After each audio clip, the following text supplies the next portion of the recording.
सबसे ज़्यादा आत्मविश्वास, पहली जीत आपकी आत्मविश्वास होती है। ये फिजिकल में 100 to 100 मार्क्स आया मेरा, और रिटर्न में 92। 15 अगस्त को हमारा तिरंगा और पुलिस का झंडा वहाँ फहर गया। ये आर्थिक स्थिति इतनी मजबूत नहीं थी। जी, मैं वर्तमान में भी फ़िलहाल नक्सल ऑपरेशन DRG में पोस्टिंग हूँ। उसमें नक्सल बेल्ट में काम करना पड़ता है, सर्चिंग रहे चाहे इनकाउंटर, जो भी उसमें नक्सल बेल्ट में। जी, ये मेरे लिए बहुत बाधा था कि मैंने पुलिस विभाग में हूँ और एक पैंट शर्ट पहन के और एक नक्सल बेल्ट में ड्यूटी करना। दुनिया में दो तरह के लोग होते हैं। एक वो जो सपने देखते हैं और उसे पूरा करने की कोशिश भी नहीं करते। दूसरे वो जो सपना देखते हैं और उसे पूरा करने की पूरी कोशिश करते हैं, अपना जी जान लगा देते हैं उसे पूरा करने में। इसी तरीके का एक वाकया है अंकिता गुप्ता के साथ। छत्तीसगढ़ पुलिस की आरक्षक अंकिता गुप्ता ने वो अचीव किया है जिसके सपने शायद लोग देख भी नहीं पाते, लेकिन उन्होंने सपना देखा और उसे पूरा किया है। हम आज के इंटरव्यू में बात करेंगे अंकिता गुप्ता से। नमस्कार, आप देख रहे हैं द पब्लिक वाला की खास सीरीज नामचीन। मैं हूं वेदांत शर्मा। अंकिता जी, आपका स्वागत है। तो सबसे पहले तो हम आपका जानना चाहेंगे कि आपका अभी रिसेंट का जो अचीवमेंट है, अभी हमें जैसे जानकारी मिली है कि यूरोपीय महाद्वीप की सबसे बड़ी चोटी पर इन्होंने अचीव किया है और अपना तिरंगा झंडा वहाँ पर लहराया है। तो इसके बारे में बताइए कि क्या क्या सफ़र रहा, कैसे उसे अचीव किया आपने? मैं इसके पहले मेरा कभी टारगेट नहीं था कि मेरे को माउंटेनियर बनना है करके, लेकिन अचानक से मैंने 2017-18 में हिमा दास दुती चंद के साथ मैंने दौड़ा। मैं एक एथलीट भी थी मैं। तो उसके बाद फिर कुछ कारणवश मैंने बैक टू होम, मतलब उस गेम को ड्रॉप करके मतलब वापस घर आ गए। घर आने के बाद 2 साल कोविड हुआ। कोविड होने के बाद मैंने सोचा फिर कुछ अब नया करना चाहिए, मतलब कुछ अच्छा करके, क्योंकि ज़िंदगी में इंसान का जीवन मिला है, कुछ अच्छा कर लो। तो इस कारण से मैंने सोचा माउंटेन के लिए। तो माउंटेन के बारे में मेरा नॉलेज जीरो था उसमें। तो मैंने इधर उधर आना फना करके कहीं से पता किया मैंने, तो वो बताया कि एक कंपनी है जो हैदराबाद की बूस्ट एंड कैंपन करके, तो उनके वो ये सब माउंटेन के लिए ले जाती है वो। तो मैंने उनसे बात किया, फिर उन्होंने बताया जनवरी में हम लोग यूटी कांगड़ी की चोटी जो लेह लद्दाख में है वहाँ हम लोग जा रहे हैं, जिसकी ऊंचाई 19,000 समथिंग कुछ फीट है। तो उसमें फिर मैंने चैलेंज किया, मतलब चैलेंज लिया कि नहीं मेरे को करना ही है माउंटेन के लिए करके। तो फिर मैंने यूटी कांगड़ी की चोटी जो थी उसमें -39 में, उसमें मैंने तिरंगा लहराया, जिसमें बहुत सारे मेरे को तकलीफ़ आई। आर्थिक रूप से तकलीफ आई, शारीरिक रूप से तकलीफ आई। तो वो आपका पहला ही प्रयास था, मतलब पहले प्रयास में ही आप सफल रहीं? जी हाँ, ये मेरा पहला प्रयास था जिसमें मैंने सफलता हासिल किया था। हाँ, बाकी चीज़ें तो हम धीरे धीरे जानेंगे, लेकिन सबसे पहले हम जानना चाहते हैं कि मतलब इसकी सोच कैसे आई है आपको कि मुझे माउंटेन चढ़ना है। कहते हैं कि कई हमारे छत्तीसगढ़ में एक कहावत है कि आप पहाड़ उखाड़ लोगे क्या। तो वो पहाड़ उखाड़ने का सफ़र कैसे शुरुआत हुई आपकी? स्कूलिंग कहाँ से हुई, कॉलेज कहाँ से किया, फिर पुलिस की नौकरी पर कैसे आए? ये इन सब बातों पर यदि हमारी पब्लिक को आप बता पाएँ तो ज़्यादा बेहतर होगा। जी, मेरी शिक्षा बचपन में, प्राथमिक शिक्षा मेरी सरस्वती शिशु मंदिर कवर्धा से हुई। उसके बाद मेरे परिवार की स्थिति, आर्थिक स्थिति इतनी मजबूत नहीं थी कि वहाँ की इतना फीस वहाँ जो था वो हम पटा सके। तो उसके बाद मैंने वो स्कूल हम लोग बदल कर फिर महाराणा प्रताप हाई स्कूल में पढ़ाई, अपना जो माध्यमिक शिक्षा है उसको किया। फिर उसके बाद फिर हमने 11th-12th को जो मैंने सरस्वती शिशु मंदिर में फिर से अपना पढ़ाई किया, कंप्लीट किया। फिर यहाँ कवर्धा में जो पीजी कॉलेज है वहाँ से मैंने बीकॉम की शिक्षा प्राप्त की। फिर मैंने एमकॉम किया, और फिर वैसे ही पढ़ते पढ़ते फिर मैंने पुलिस भर्ती की ट्रेनिंग, मतलब प्रैक्टिस तैयारी चालू कर दिया यहीं पीजी कॉलेज ग्राउंड में। तो तैयारी करते हुए वहीं 2014 में वैकेंसी आया। वैकेंसी आने के बाद मैंने यहाँ फॉर्म डाला। फॉर्म डालने के बाद तैयारी जो जारी रखते हुए फिर फिज़िकल रिटर्न इतना ज़्यादा मेरा तगड़ा था कि फिज़िकल में 100 to 100 मार्क्स आया मेरा, और रिटर्न में 92। तो ये छत्तीसगढ़ में एक रिकॉर्ड था मेरे लिए कि आज तक के जो 192-200 में वो आज तक कोई नहीं लाया था, ये मेरा रिकॉर्ड था। और उसके बाद जिला पुलिस बल में कवर्धा में भर्ती हुई। तो पहली पोस्टिंग कवर्धा में रही। तो अभी वर्तमान में आप कहाँ पोस्टेड हैं और क्या कार्य होता है आपका? जी, मैं वर्तमान में भी फ़िलहाल नक्सल ऑपरेशन DRG में पोस्टिंग हूँ। उसमें नक्सल बेल्ट में काम करना पड़ता है, सर्चिंग रहे चाहे इनकाउंटर, जो भी उसमें नक्सल बेल्ट में। जी। तो कभी ऐसा कुछ सामना हुआ है नक्सलियों का, या ऐसा कुछ मतलब बंदूक लेकर आप जब जाती हों तो कहीं ऐसा कुछ कोई वाक़या आपको याद आ रहा हो पुलिस विभाग से रिलेटेड काम करते वक्त? जी, अब जैसे लोकेशन मिलता है किसी नक्सलियों का आने का सूचना, तो हम लोग सर्चिंग के लिए जाते हैं।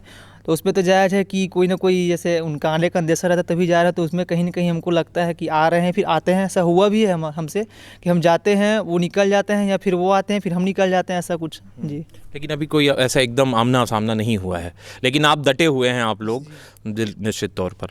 परिवार का कितना सपोर्ट रहा आपके इन सारे प्रोसेस पर? और कहते हैं कि थोड़ा रूढ़िवादिता परिवार से हम ताल्लुक़ रखते हैं, और ख़ासकर छत्तीसगढ़ में इन चीज़ों पर ज़्यादा बल दिया जाता है कि लड़कियां साधारण पढ़ाई करें, उसके बाद उनका विवाह हो जाए और वो अपने पति के घर रहकर उनकी सेवा करें। तो इसको कैसे पार किया आपने, और घर वालों का कितना सपोर्ट मिला? घर वाले तो मेरे बचपन से सपोर्ट थे, क्योंकि मेरा बचपन से शौक़ था, सपना था कि मेरे को कुछ अच्छा करना है, पुलिस बनना है करके। लेकिन जो समाज है वो हमारे थोड़ी रूढ़िवादी सोच है। और मैं एक चीज़ और बता दूं कि मैं छत्तीसगढ़ पुलिस में, हमारे समाज में छत्तीसगढ़ पुलिस में एक पहली महिला हूं जो पुलिस विभाग में रहकर पदस्थ होकर, मतलब विभाग में नौकरी कर रही मैं। तो मेरे लिए अपने आप में गौरव का विषय है कि मैंने एक समाज से हट के कुछ अच्छा सोचा और अच्छा किया। ये मेरे लिए बहुत बाधा था कि मैंने पुलिस विभाग में हूँ और एक पैंट शर्ट पहन के और एक नक्सल बेल्ट में ड्यूटी करना, ये मेरे लिए बहुत बड़ी अचीवमेंट है अपने स्वयं के लिए। जी बिल्कुल, वो बाधाएं तो पार करते हुए आप आगे बढ़ रही हैं, और लगातार 2 बड़ी चोटियों को आपने फतह की है। और इस बार का वाक़या तो और विशेष रहा कि आपने 15 अगस्त के दिन वहाँ पर तिरंगा भी फहराया है। तो ये पूरा प्रोसेस कैसे होता है, हम जानना चाहते हैं। और हमारी जो नई पीढ़ी आ रही है जिन्हें माउंटेनियरिंग का शौक़ हो, वो कैसे आगे बढ़ सकते हैं, और शुरुआत कैसे होती है, ट्रेनिंग कैसा होता है, वो सारी चीज़ें आप बताएं। माउंटेन के लिए आपको सबसे पहले तो एक बेसिक ट्रेनिंग होती है। हिमाचल, जम्मू कश्मीर में वहाँ बहुत 5-6 कॉलेजेस हैं। वहाँ आपका एएमसी, बीएमसी जो बेसिक ट्रेनिंग, एडवांस ट्रेनिंग दोनों होती है। और उसके करने के बाद आपको अपने आप में हो जाता है कि मैं कुछ आगे, कुछ अगला माउंटेनियरिंग के लिए रेडी हो गई करके। तो उसके बाद फिर मैंने वो होने के बाद मैंने माउंटेन के लिए प्लान किया कि इस बार देश आज़ादी का 75वां अमृत महोत्सव मना रहा था। तो मैंने भी सोचा कि इस बार कुछ अच्छा स्पेशल किया जाए करके।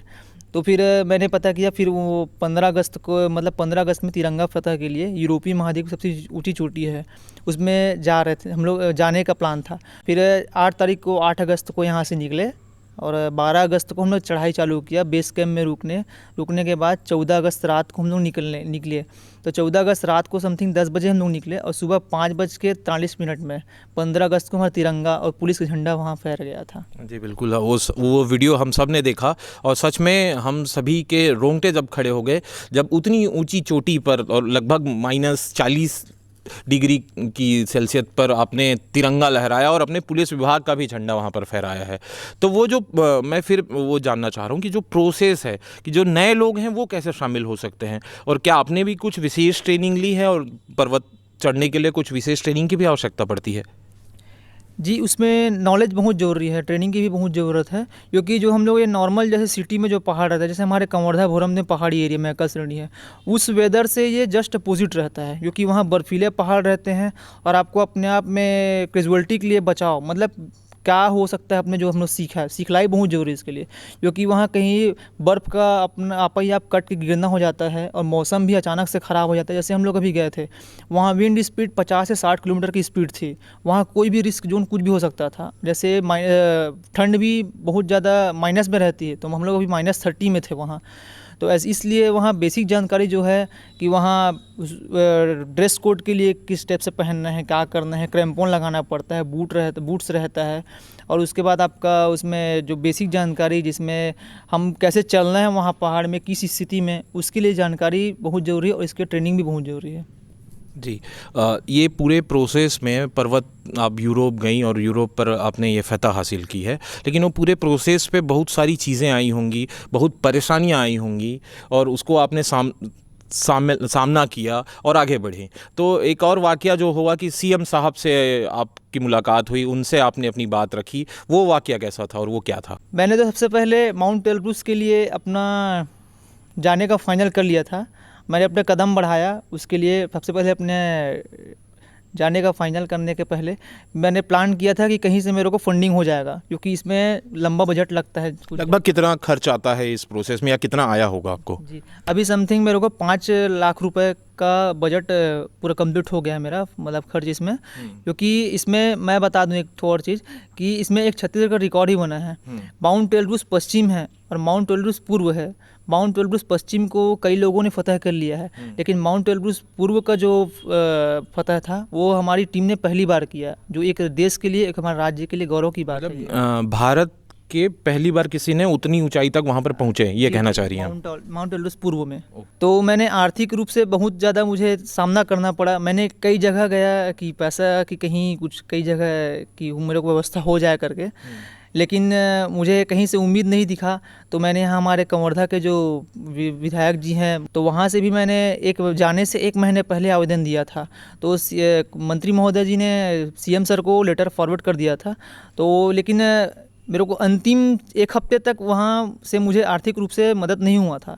तो मैं बहुत ज़्यादा लास्ट टाइम हड़बड़ा गई, क्या करूँ मैं, क्योंकि मैंने अपना लोन लेके भी मैंने आपका जो टिकट था और वीज़ा का वो कंप्लीट करा लिया था बुकिंग को। तो उसके बाद फिर अचानक से 4 तारीख को मैंने, तो कई बार ऐसा हुआ कि ऑफिस से कई अधिकारी मना किए कि हमारे पास फंड नहीं है, ये नहीं है। तो मैंने रोते रोते भी उनके चेम्बर से बाहर निकले। तो अचानक से मैं घर गई। घर में शाम को लगभग 4:30 पौने 5 बजे सीएम हाउस से कॉल आया कि सीएम साहब आपको मिलने के लिए बुला रहे हैं करके।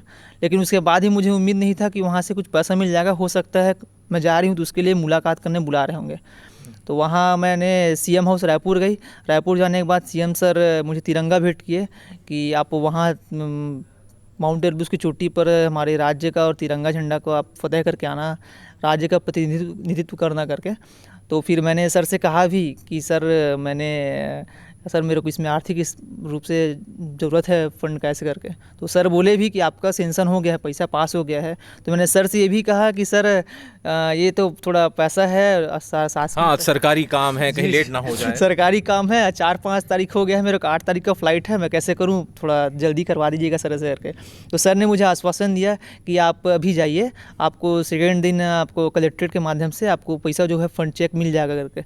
और निसंदेह मैं जब वहाँ से रात को वापस आई और दूसरे दिन 10 बजे कलेक्ट्रेट से फ़ोन आ गया कि कलेक्टर साहब आपको चेक देने बुला रहे हैं 5 लाख रुपए करके। फिर मैंने कलेक्टर ऑफिस जाने के बाद 5 लाख रुपए कलेक्टर साहब सर के माध्यम से चेक लिया। फिर उसी मुझे उत्साह हुआ कि मेरा जो मिशन था वो पूरा होने को है करके। और जवाबदारियां बढ़ गई होंगी उस समय कि अब तो मुझे सिर्फ अपना नहीं, अपनी छत्तीसगढ़ का और अपने पुलिस विभाग का भी नाम रोशन करना है। तो अक्सर देखते हैं, मतलब आप जब भी ऐसे पर्वत पर जाती हैं तो तिरंगा झंडा आपके हाथों में रहता है, तो वो तिरंगे से वो जोश कितना बरकरार रहता है? वो तो अपने आप में बहुत ही गौरव का पल रहता है कि एक राज्य का, एक राष्ट्र का जो अपना प्रतिनिधित्व करके एक देश की सब जो ध्वज है हमारी तिरंगा झंडा, उसको मैंने देश की, विश्व की जो ऊंची चोटी रहती है महाद्वीप की, उसमें हम लोग वहाँ फतह करते रहते हैं। वो अपने आप में गौरव का बहुत ज़्यादा पल रहता है और यादगार लम्हा रहता है कि एक बिटिया एक छोटे से ग्रामीण क्षेत्र, मतलब रूढ़िवादी विचारधारा की सोच जो समाज है, वहाँ से निकल कर एक अंतिम चोटी तक के जाके तिरंगा फतेह करी, वो मेरे लिए बहुत गर्व की बात है समाज के लिए। एक और मैं एक चीज़ जानना चाहता हूँ कि सफलता को तो सभी लोग नमस्कार करते हैं, लेकिन आपके जीवन में इतने लंबे सफ़र में, अभी आप बता रही थी कि आप नेशनल प्लेयर भी रही हैं और नेशनल लेवल पर एथलेटिक की प्लेयर भी हैं, ऑल इंडिया 6th रैंक भी आपका आया था। तो कभी ऐसा लगा कि मैं कहीं रुक जाऊंगी या कहीं पर असफलता की कहीं सामना करने का मौका मिला होगा आपको? तो उस समय कैसा लगा? ऐसी कोई कहानी आपको या ऐसी कोई बात याद आ रही हो जिस समय आप असफल हो गए थे तो लोग बोले बस यही है तुम्हारा, यहीं से रुक जाओ, ऐसा कुछ? जी, ये मेरा गेम एथलेटिक्स में ड्रॉप करने का इशू मेरा आर्थिक स्थिति ही था। क्योंकि मैंने 2017-18 तक के मैंने हिमा दास, द्युति चंद से भी साथ में हम लोग दौड़े और इंडिया टॉप 6 मेरा था और हेप्टाथलॉन इवेंट था मेरा। लेकिन आर्थिक उसमें कुछ इवेंट, मतलब ऊपर चढ़ने के बाद उसमें आपका खर्च बढ़ते जाता है। स्पेशल ट्रेनिंग्स की कुछ ज़रूरत पड़ती हैं, स्पेशल ट्रेनिंग्स का, इक्विपमेंट का, आपको मतलब उसका इक्विपमेंट, सामानों का, इसलिए, और ग्राउंड का, तो उसमें मुझे कमी लगा। तो मुझे लगा कि नहीं, अब मैं इसको ड्रॉप करूं इस कारण। तो अभी आप आरक्षक के पोस्ट पर हैं, तो आपकी पोस्टिंग कहाँ पर है अभी? जी, मेरी पोस्टिंग नक्सल ऑपरेशन में है, कवर्धा ज़िले के नक्सल ऑपरेशन में है। तो लगातार ड्यूटी होती है तो अपना प्रैक्टिस के लिए टाइम कैसे निकाल पाती हैं? जी, इसमें प्रैक्टिस के साथ साथ विल पावर, सबसे ज़्यादा आत्मविश्वास, पहली जीत आपकी आत्मविश्वास होती है, क्योंकि हम जब तक सोचेंगे नहीं किसी जीत के लिए तब तक वो आगे नहीं बढ़ेगा। तो मेरे में वही सबसे प्लस पॉइंट है कि आत्मविश्वास है, कोई भी चीज़ की दृढ़ शक्ति, दृढ़ निश्चय। तो एक ड्यूटी के साथ मेरा ग्राउंड वर्क जो डेली का रहता है, जॉगिंग, वार्म अप, स्ट्रेचिंग वगैरह, वो एंडोरेंस वर्कआउट डेली चलता है जी। एक और चीज़ है, जो महिलाएं या लड़कियां आजकल आगे बढ़ रही हैं वो ज़्यादा सोच नहीं पाती हैं, चूँकि इसे आजकल समाज को पुरुष प्रधान माना जाता है या ऐसी भावना है। हालांकि अब कई एग्जाम्पल्स ऐसे हैं कि जो उस भावना को तोड़ रहे हैं, लेकिन फिर भी वो जो भावना है और वो जो लड़कियां हैं या उन्हें कह दिया जाता है कि यू कांट डू इट, तुम लड़की हो, तुम ये नहीं कर सकती। तो उस मामले में आप उन सारी तमाम लड़कियों का प्रतिनिधित्व कर रही हैं और उनके लिए एक रोल मॉडल के तौर पर आप स्थापित हो रही हैं। तो उनके लिए क्या कहना चाहती हैं, उन सारी लड़कियों के लिए जो घर से निकलकर कुछ करना तो चाहती हैं लेकिन अपने पारिवारिक दबाव या किसी भी कारण, या आप कह लें कि आर्थिक मामलों में भी सुदृढ़ ना होने के कारण वो आगे नहीं बढ़ पाती हैं? तो उनके लिए आप कुछ कहना चाहती हैं, उनको कुछ संदेश देना चाहती हैं? मेरा संदेश तो यही है कि सबसे पहले आप कुछ करने के लिए आगे बढ़ो। समाज का काम है, परिवार का काम है और लोगों का काम है बोलना। इंडिया में महिलाओं को भी हर जगह अब प्रेफरेंस मिलना चालू हो गया है। समाज की एक सोच, छोटी सोच से आगे बढ़ने का मौका मिल रहा है, तो मौका को ज़रूर फ़ायदा उठाएं और जो मौका देखते ही और मौका का इंतज़ार ना करें। और आप जैसे पहला कदम आप बढ़ाओगे, सहयोग, जैसे मेरे को भी कुछ नहीं मिल रहा था, लेकिन मैंने अपना कदम आगे बढ़ाया। फिर कदम आगे बढ़ाने के बाद पूरा हमारा समाज, हमारा राज्य, हमारा देश सब एकजुट होकर मुझे सहयोग करना चालू कर दिया। तो ऐसे ही आप अपना कदम आगे बढ़ाएं ताकि आपको सब सहयोग करें। अंकिता, एक चीज़ और आपने बताया कि आपने स्पोर्ट्स अभी लगभग छोड़ दिया है। मतलब आप माउंटेनियरिंग तो कर रही हैं लेकिन स्पोर्ट्स आपने छोड़ दिया है, चूँकि आपने स्पोर्ट्स पर भी अपने आप को साबित किया है। तो क्या आपको ऐसी कोई सुविधाएं मिलें या मदद मिले या मौका मिले तो आप उस ओर अभी आगे बढ़ना चाहती हैं, उसमें कुछ भविष्य देखती हैं आप अपना?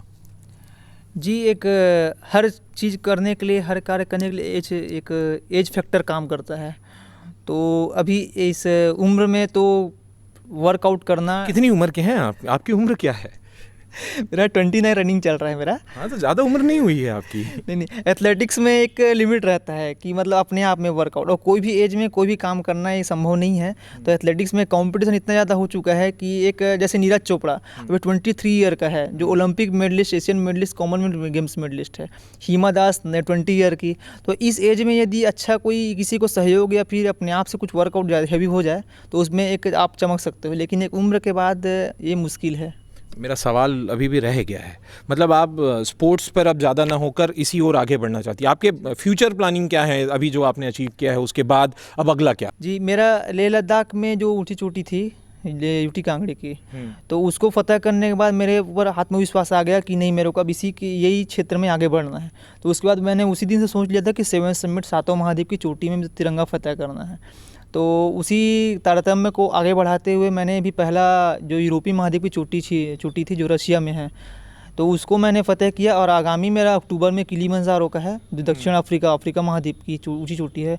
और नवंबर ऑस्ट्रेलिया, दिसंबर अर्जेंटीना, कोंगो, गोवा का। और नेक्स्ट ईयर मेरा प्लान है एवरेस्ट का, जो विश्व की सबसे ऊंची चोटी है, वहाँ अगले साल का मेरा प्लान है जाने का। तो इन सब चीज़ों के लिए जो आपके एक समस्या आ रही थी वो आर्थिक समस्या, तो उसके लिए कोई प्लानिंग है या किसी से आश्वासन मिला हो आगे बढ़ने के लिए? आपको भविष्य की क्या प्लानिंग है इसको लेकर? जी, अभी सीएम सर से मुझे आश्वासन मिला है कि आप आगामी जो भी है आपका जो सपना है उसको पूरा करिए, और आप अपने साथ साथ अपने राज्य का जो है उस सपने को पूरा करिए, और निसंदेह हम आपको सातों महाद्वीप के लिए हम आपको सहयोग करेंगे, ये मेरे को आश्वासन मिला है। सीएम मतलब छत्तीसगढ़ के सीएम भूपेश बघेल जी, उन्होंने आपको आश्वासन दिया है कि आप आगे बढ़िए, आपके पीछे मैं हूँ। तो एक अच्छा विषय है और अच्छी बात है। लेकिन पुलिस प्रशासन में रहते हुए भी कुछ आपको डिपार्टमेंटल भी जनरली देखा जाता है कि स्पोर्ट्स कोटे में भी पुलिस विभाग में बहुत सपोर्ट मिलता है, तो उससे भी आपको कुछ सपोर्ट मिल रहा होगा, आंतरिक तौर पर मिल रहा होगा, ड्यूटी को लेकर आपको समय दिया जा रहा होगा, ऐसा कुछ? जी, विभाग से मुझे सहयोग मिलता है, और प्रैक्टिस करने को हो चाहे किसी भी कार्य को करने के लिए, क्योंकि बिना सहयोग के जिस जगह में आप रह रहे हो वहाँ के सहयोग बिना किसी भी कार्य करना संभव नहीं है। तो निसंदेह मुझे सहयोग मिलता रहता है। एक और विषय मैं आपसे जानना चाहता हूं कि यदि मैं आपसे एक लाइन में पूछूं कि आपका इतना जितना भी अचीवमेंट है उसे आप यदि किसी एक व्यक्ति को या किसी को देना चाहें या उनको श्रेय देना चाहें कि उस अचीवमेंट के पीछे उनका बहुत बड़ा रोल रहा है, तो वो आप किसको देना चाहेंगे? मेरी फैमिली। बिना परिवार के कोई कार्य करना संभव हो। जब तक मेरे माता पिता हमेशा मुझे बचपन से सहयोग किए कि मैं जो कार्य करने को चाहूँ उसमें मुझे सहयोग किए कि तुम करो, हम तुम्हारे साथ हैं चाहे जैसे भी स्थिति में हो। तो उन्होंने मुझे सहयोग किया, ये पूरा इसका क्रेडिट मेरे परिवार को जाता है। आपकी फैमिली बैकग्राउंड के बारे में हम जानना चाहते हैं कि फैमिली में कौन कौन हैं और क्या क्या करते हैं। आपके पिताजी क्या करते हैं? मेरे पिताजी एक प्रोविज़न स्टोर है यहीं कवर्धा में, और माताजी गृहिणी है, और हम लोग 2 भाई 2 बहन हैं। एक मैं बड़ी हूँ उसमें, और बाकी भाई बहन सब पढ़ाई कर रहे हैं, स्कूल की पढ़ाई कर रहे हैं। एक और विषय है अंकिता कि आप आगे तो बढ़ रही हैं, तो फ्यूचर की प्लानिंग क्या है वो आपने बताया नहीं हमें कि आगे किस ओर बढ़ना है और कहाँ तक जाना है। जी मेरा टारगेट तो अभी 7 महाद्वीप का है, और 7 महाद्वीप के साथ मेरा यहाँ बच्चों को जो ट्रैवल एरिया के बच्चे हैं और दीगर ज़िले और जो लोकल हमारे तो गरीब बच्चों को मैं यहाँ ग्राउंड में पुलिस भर्ती की ट्रेनिंग देती हूँ। तो उसमें निःशुल्क रहता है जो आउटडोर इंडोर फिजिकल रिटर्न दोनों का। उसमें मेरे अभी तक के 5 साल में समथिंग 500 से ऊपर बच्चे लग चुके हैं जो देश की सुरक्षा के लिए कोई आर्मी, बीएसएफ, सीआरपीएफ और जिला बल सब जगह ड्यूटी कर रहे हैं।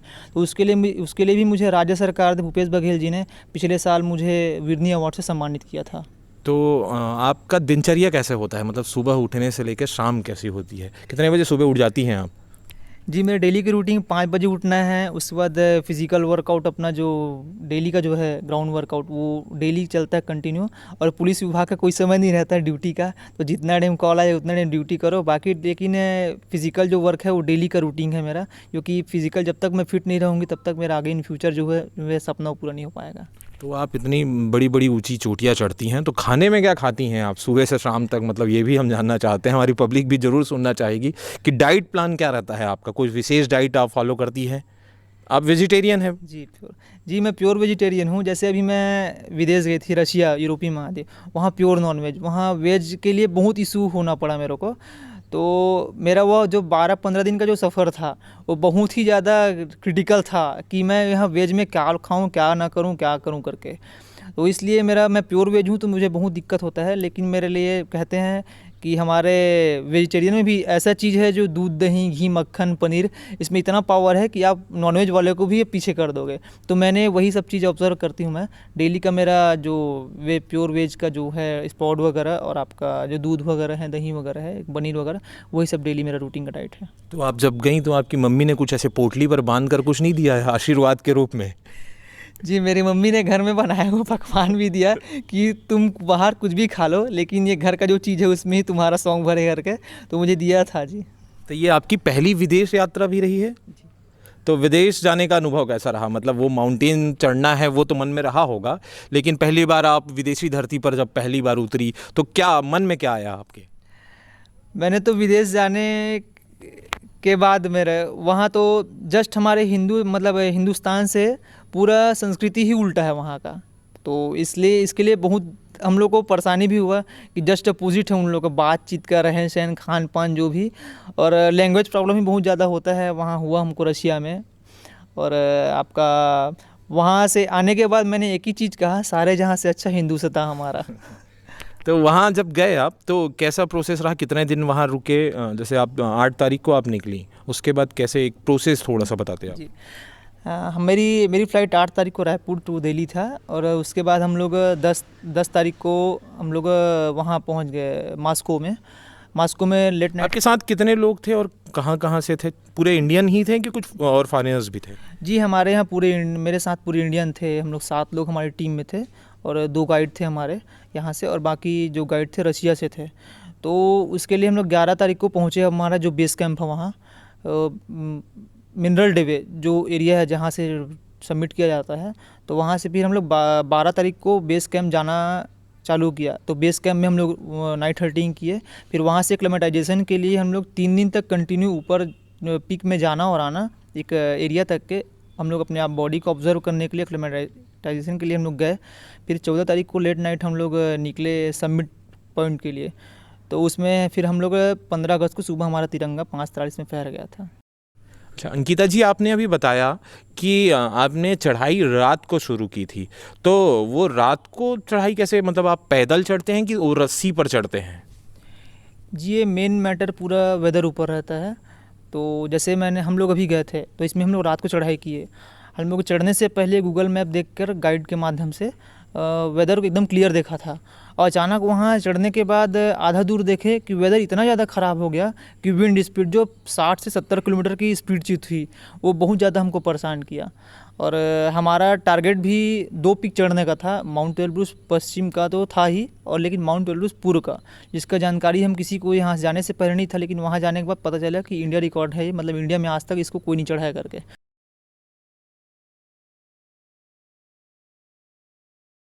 तो उसमें जाने का प्लान था। फिर हम लोग विंड स्पीड के कारण से, वेदर के कारण से सिर्फ हमने एक ही चोटी 15 अगस्त को चढ़ाई किया। तो उसके बाद सेकेंड हम लोग वहाँ से जो माउंट एल्ब्रूस है चोटी पश्चिम, उसमें तिरंगा फतेह करने के बाद वापस आ गए।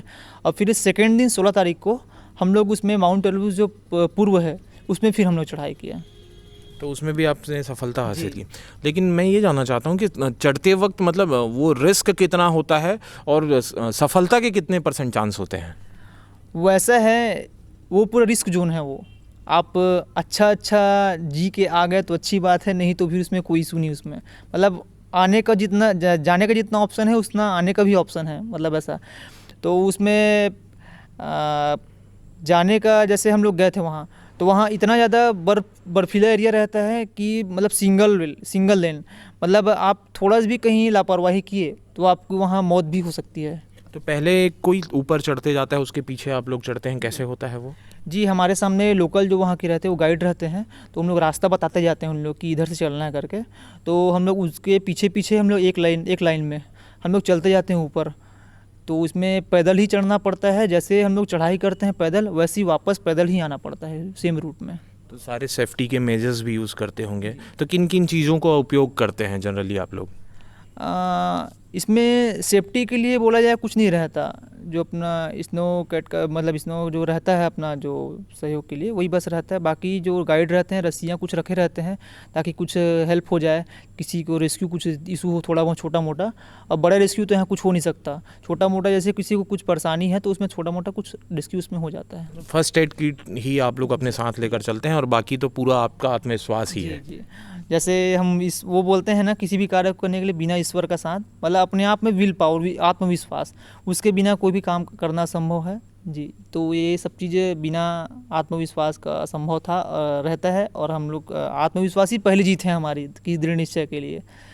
तो हमने वो दृढ़ निश्चय संकल्प लिया था कि मैंने एक फतह करना है करके, तो वो फतह 100% हो ही गया।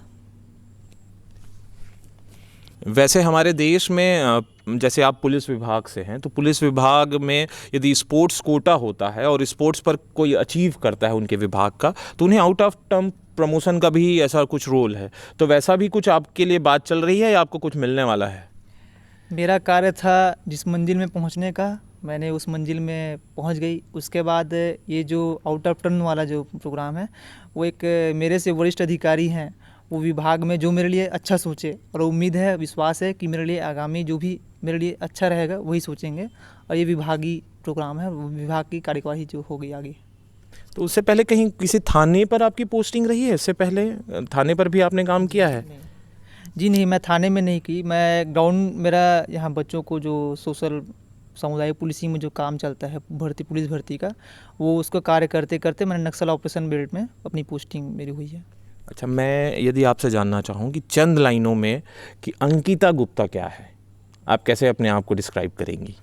मुझे अपने आप पे कि गौरव है कि मैं कंवर्धा की बेटी होके, राज्य की बेटी होके कि देश का तिरंगा फहराई।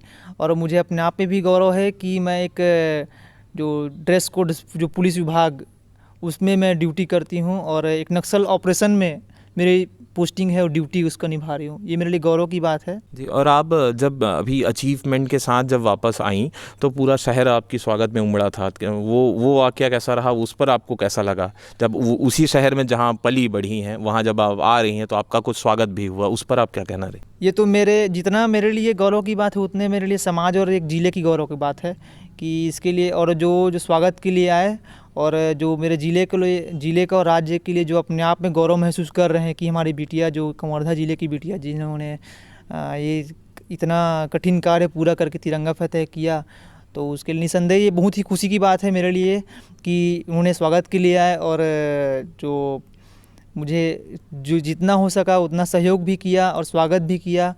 ये बहुत मेरे लिए अपने हर्ष का विषय है मेरे लिए। अभी आप सुन रहे थे आरक्षक अंकिता गुप्ता की कहानी, जिसमें उन्होंने अपनी पूरी जीवन का सफ़र बताया और आज तक के अपने अचीवमेंट को हमारे साथ शेयर किया।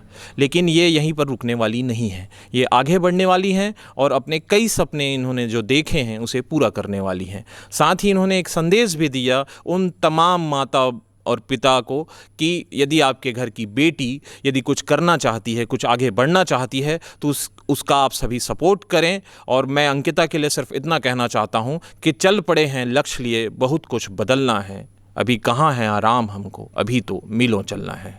नमस्कार, धन्यवाद। मैं वेदांत शर्मा, आप देख रहे थे द पब्लिक वाला।